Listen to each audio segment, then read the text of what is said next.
"You're ungrateful. Get out and never come back." That was the last thing my mother screamed at me during the so-called family meeting.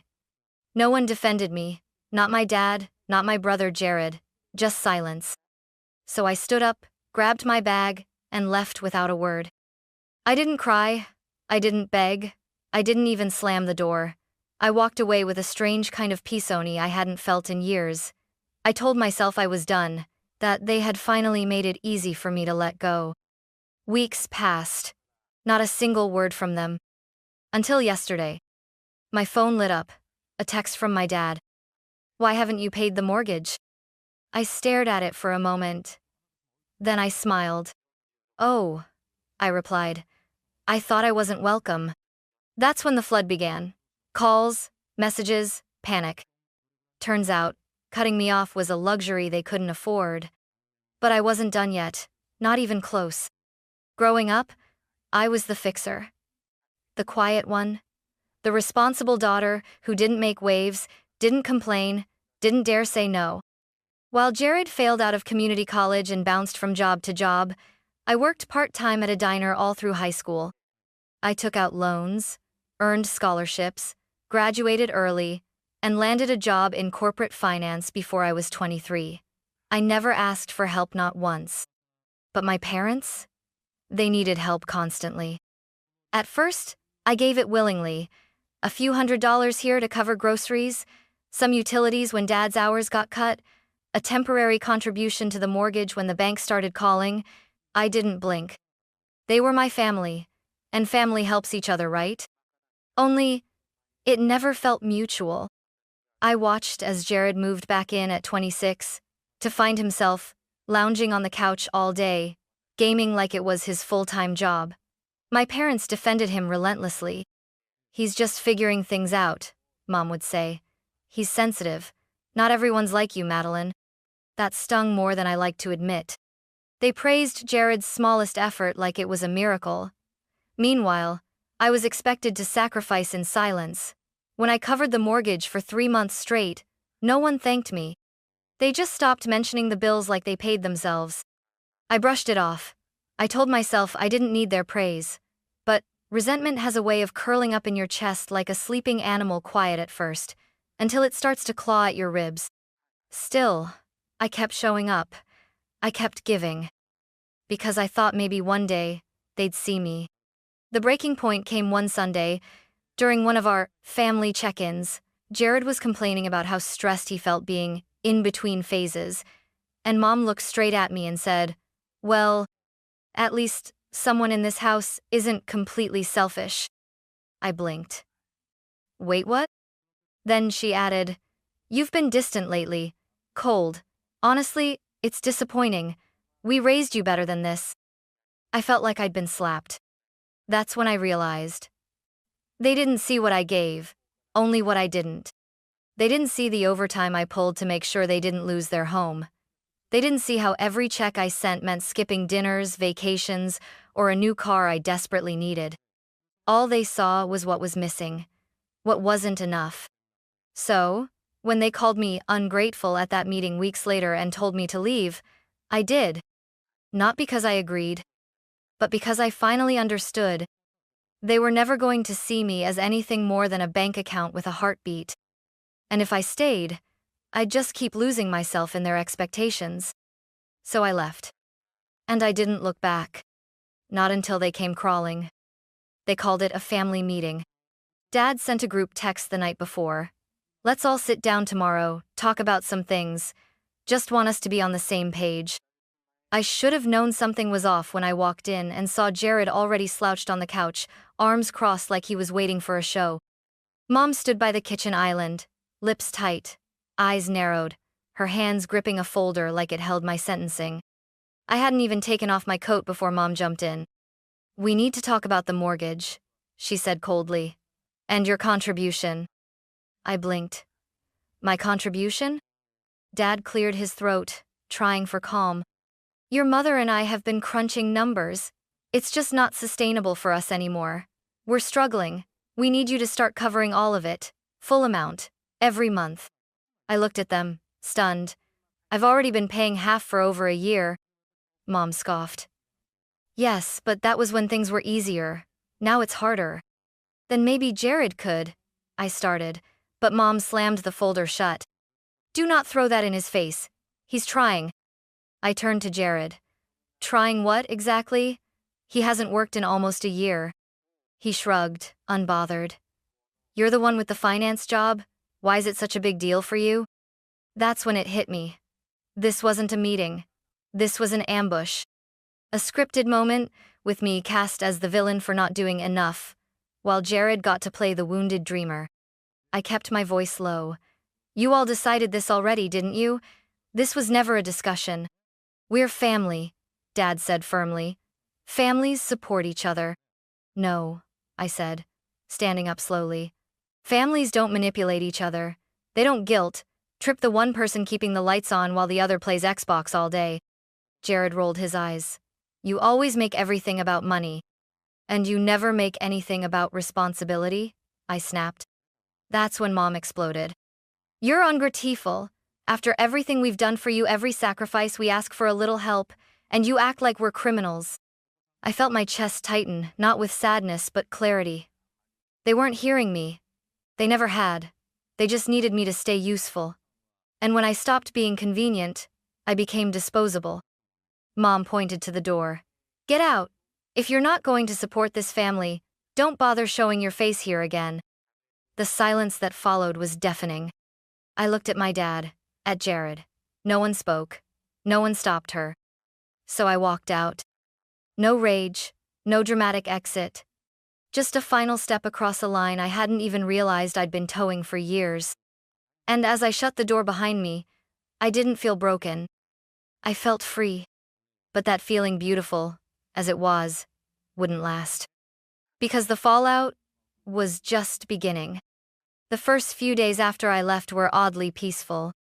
I stayed with a friend for a week, then signed a short-term lease on a quiet apartment overlooking the edge of town. It wasn't anything fancy, just a one-bedroom with creaky floors and mismatched blinds, but it was mine. For the first time in years, I could walk into a space that didn't feel like it was full of demands. No sticky notes with reminders about payments. No snide comments about being too busy to visit. No, Jared. It was quiet. Too quiet, maybe. But I needed that silence to hear myself again. At first, I kept checking my phone out of habithalf, expecting some kind of apology, some bridge-building message, but there was nothing. Not a word. Not from Mom.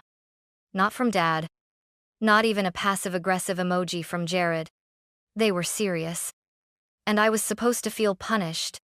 But I didn't. I slept better. I ate more. I even laughed with my coworkers without feeling like I was betraying someone. My therapist said I was finally creating boundaries. I called it survival. I paid off a lingering credit card, took myself out to dinner, and started planning a long overdue vacation. I finally breathed. Weeks passed. Then, one Tuesday mornings, exactly 21 days after I walked out, I got a text. From Dad. Hey, just wondering, did you already send this month's mortgage payment? I stared at the screen. No. How are you? No, we miss you. No. Can we talk? Just straight to business. I could almost hear his voice. Low, casual, pretending it was just a small oversight on my part. I smiled, not because it was funny, but because it was so perfectly them. They didn't care that I was gone. They cared that my money went with me. I didn't respond right away.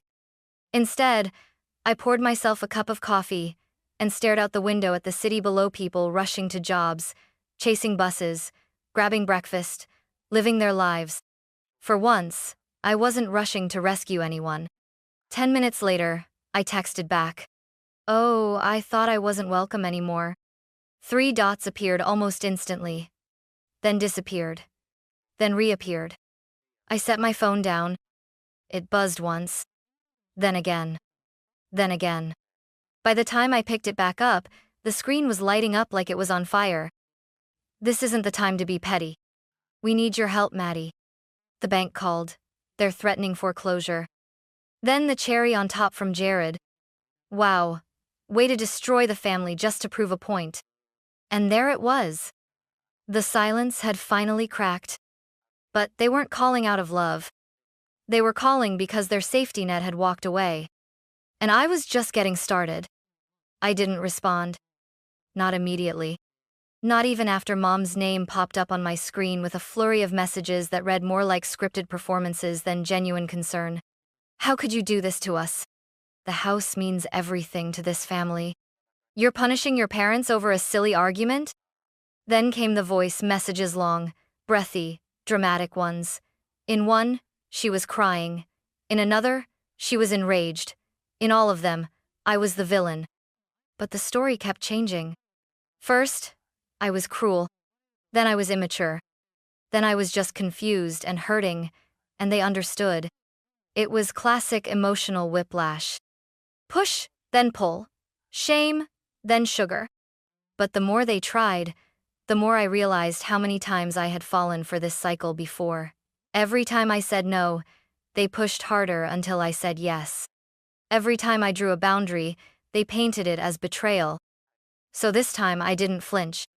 Instead, I opened my banking app and stared at the long list of past transactions labeled mortgage, family home. Thousands of dollars. Month after month. Year after year. And now they were demanding more. Like nothing had changed. Like they hadn't kicked me out. Like the word ungrateful hadn't been hurled at me in front of my brother while he sat there doing nothing. I leaned back in my chair and closed my eyes. They wanted me to forget. To fold. To come back and carry the weight quietly. But I wasn't the same girl who stayed silent to keep the peace. My phone buzzed again. Jared, you seriously gonna ignore all of us? Grow up. And there it was, the guilt grenade. He had always known how to time a thou to make it seem like I was the problem for not endlessly giving. The problem for not setting myself on fire to keep them warm. I finally responded. I'm not ignoring you. I'm watching you all panic-hand for once. I'm not rushing in. 3 minutes passed. Then Jared replied. You're being selfish. I smiled bitterly. That word again. It was wild how selfish only ever came up when I stopped giving. I wanted to scream back, to send a wall of truth, to finally say every quiet thing I'd swallowed over the years, but I didn't. Instead, I typed just 4 words. Not my problem anymore. And hit send. That message must have set off an alarm because not 5 seconds later, my phone rang. Mom. I let it go to voicemail. Then Dad. Declined. Then a group call. I turned off the ringer and tossed my phone onto the couch. I wasn't ready to talk. Not until I had the final piece of the puzzle. Because something told me they weren't just behind on payments now. They'd been behind for a long, long time. And I had the receipts to prove it. I didn't sleep that night. I lay in bed, staring at the ceiling, heart pounding not from guilt, but from clarity. I was finally starting to piece it together. The late-night texts, the vague explanations, the urgency that only seemed to show up when my money didn't. Where had it all gone? By morning, I had made up my mind. I called the bank. It took 3 transfers and 15 minutes on hold, but eventually, I got someone who could pull up my parents' mortgage account. I explained carefully that I had been helping manage the payments until recently and just wanted to confirm where things stood. The woman on the other end hesitated. Well, I can't disclose too much since the account isn't in your name, but I can tell you this, the account has been in arrears for several months. I frowned. How many is several? Another pause. Looks like they've only made partial payments over the past 8 months. 8 months. I felt the air leave my lungs. That meant, even when I was still sending money, they weren't paying the full mortgage. I stared at the wall for a long time after that. My thoughts weren't loud. They were sharp, precise, surgical. They had lied. Repeatedly. They took my help, smiled to my face, and let the house rot from the inside out. And what had they used the money for? New clothes for Jared? Another self-care retreat for Mom? Dad's craft beer hobby? I remembered the random spa receipts I found once when using Mom's laptop. The sudden new patio furniture Jared bragged about on Instagram. The, "Oh, we're doing fine now," tone they used anytime I asked how things were going. They had been pocketing the extra money while I thought I was saving their home. I opened my banking app again.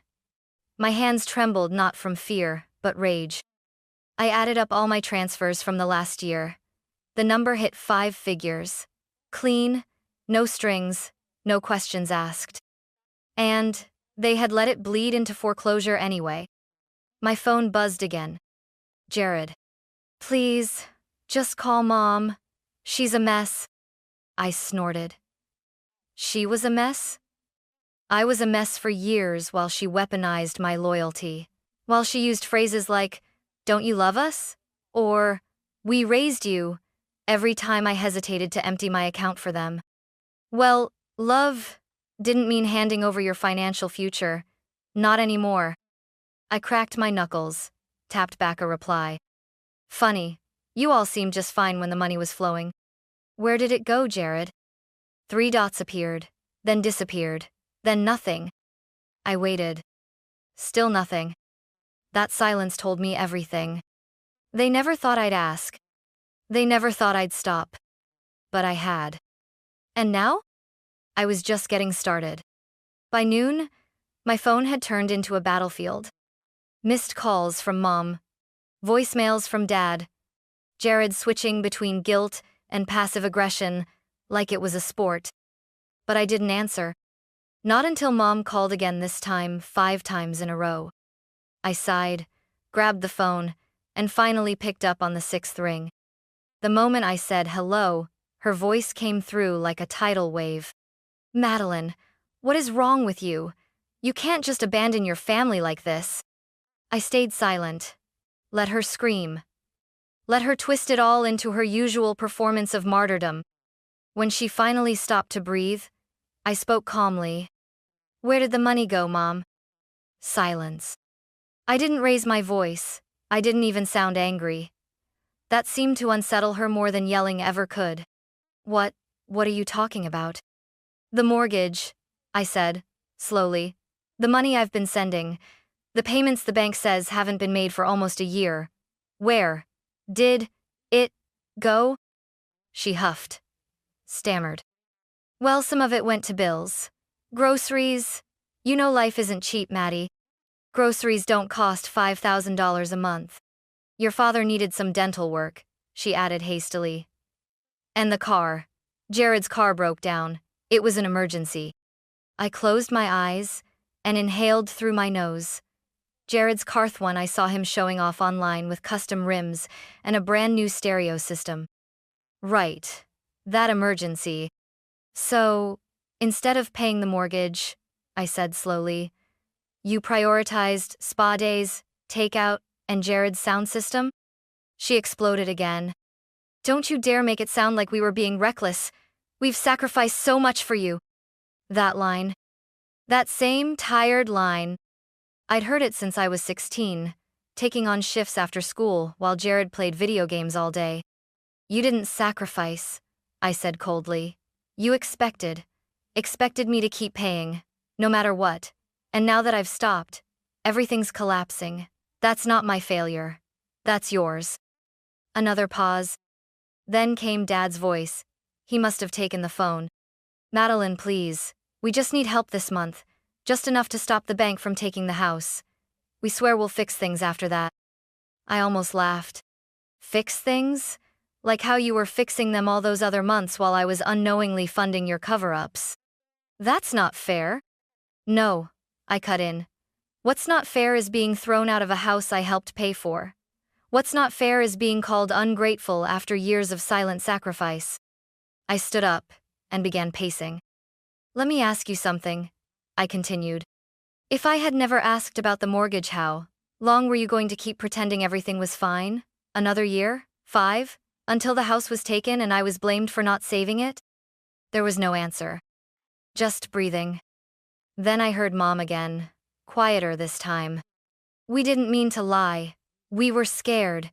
We thought if we told you, you'd stop helping. So you lied to keep the money flowing, I said flatly. We didn't see another way. I exhaled slowly. My hands were shaking, but not from fear, from release. I had waited years for this conversation, this truth. There's always another way, I said. But you didn't want it. You wanted the easy way. You wanted me. Then I gave them what they feared most. Finality. Sell the house. Maddie, no please. Sell the house. Figure it out like adults. I'm done being your bailout plan. But this is our family home. And you threw me out of it? Dead silence. And then I hung up. No goodbyes. No second chances. For the first time in my life, I wasn't the one being left behind. I was the one walking away by choice. And this time, I wasn't turning back. The next 48 hours were quiet, too quiet. No calls, no texts, no guilt-drenched voicemails. Just stillness. It was almost eerie. But I knew better. That was the silence of a storm gathering force. Sure enough, on day 3, it hit. A text from Jared. Thanks a lot, Maddie. They're talking about moving in with me now. I hope you're happy. I rolled my eyes so hard I almost gave myself a headache. Happy? No. Resolved? Yes. They kicked me out, not the other way around, I replied. 10 seconds later, he fired back. Yeah, well, maybe if you weren't so cold all the time, they wouldn't have to. You broke, Mom. Ah, there it was again. That magical family logic. Hurt someone by drawing a boundary, then blame them for the fallout. But I wasn't playing along anymore. She broke herself by lying. You just helped. Jared left me on red. Later that night, I got an email from my dad, a full essay. It was classic dad-measured tone, passive regret, phrased to sound like an olive branch but laced with veiled manipulation. He said he was disappointed in how things had escalated. He hoped I'd remember where I came from. He forgave me for walking away, as if forgiveness was his to give. What he didn't say. Sorry. We lied. Thank you. Instead, he attached a list of their expenses for the last 3 months. Bolded at the top was the overdue mortgage amount, like that was supposed to move me. I didn't reply. Instead, I opened a new spreadsheet, titled it Documented Transfers, and started cataloging every dollar I'd sent them in the last 2 years. I matched it with bank receipts, organized by month, highlighted the ones labeled mortgage, groceries, utilities. Just in case. Because something told me they might try to twist this further. I wasn't being paranoid, I was being prepared. This wasn't just about money anymore. It was about the story they'd tell when I refused to clean up their mess. Would they say I was bitter? Ungrateful? Emotionally unstable? Probably all of the above. But I had receipts now, literal and emotional. They could rewrite history all they wanted. I just wasn't going to fund the production. The next morning, Mom texted again. Short this time. We're selling the house. No greeting. No warmth. Just resignation. But you know what? That one hit harder than all the yelling in the world. Because it meant they finally understood. I wasn't coming back. Not as a safety net. Not as a daughter to be guilt-tripped into submission. Not as the person they thought would always say yes. They could sell the house. I'd already bought my freedom. The day they sold the house, I didn't cry. I thought I might. I thought maybe there would be some hollow ache in my chest when the papers were signed, when the furniture was hauled away, when the front door, the one they once slammed in my face, was closed for good. But instead, I felt nothing. No grief. No guilt. Just space. Space where pain used to live. I heard from a distant cousin that my parents were moving into a rental near Jared's apartment, that they were downsizing and starting fresh. They didn't tell me directly, and I didn't ask. It was strange, watching my childhood home vanish from my life like a fading photograph phone that had long stopped resembling reality. Stranger still, I didn't miss it. I didn't miss the walls that echoed with conditional love. I didn't miss the feeling of being useful instead of valued. I didn't miss pretending I was part of something I never truly belonged to. People love to talk about family as if it's sacred, as if blood demands loyalty, as if saying no to toxic expectations is somehow cold or cruel. But here's what I've learned. Family isn't who you're born to. It's who respects your boundaries when you set them. It's who sees your worth even when you're not serving a purpose. It's the friend who helped me move that first night. The coworker who brought me lunch when I looked too tired to ask. The barista who remembered my name before my order. And most of all, it's me. For the first time, I chose me. I paid my own rent, ate my own meals, and built a space where no one raised their voice when I said no, where love didn't come with invoices. Still, part of me wonders, was I too harsh? Was there another way? But then, I remember the silence after they kicked me out.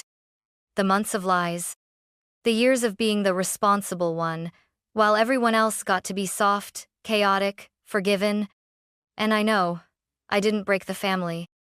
I just stopped letting them break me. So here I am, in my own apartment, my own life, writing this with no intention to send it. Not looking for approval. Not asking for pity. Just sharing it because maybe someone out there needs to hear this. Saying no doesn't make you cruel. Walking away doesn't make you heartless. And holding others accountable doesn't make you ungrateful. It just makes you free. And for the first time in my life, I am.